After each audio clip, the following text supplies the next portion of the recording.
أعوذ بالله من الشيطان الرجيم. بسم الله الرحمن الرحيم.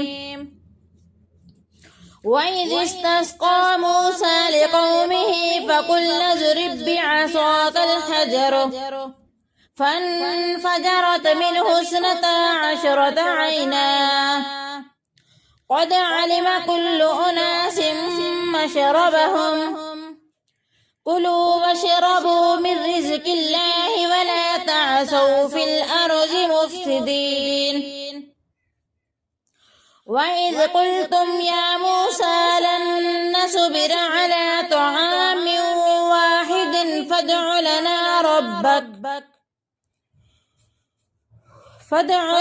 ربك يخرج لنا مما تنبت الأرض من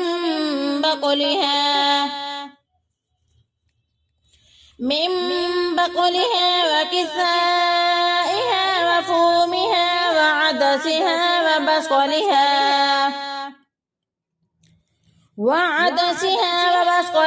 قال أتستبدلون الذي هو أدنى بالذي هو خير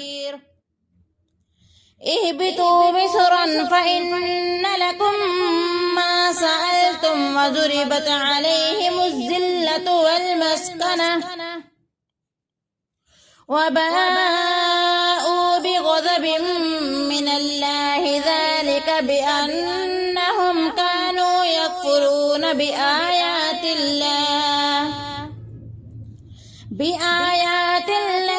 ويقتلون النبيين بغير الحق ذلك بما عصوا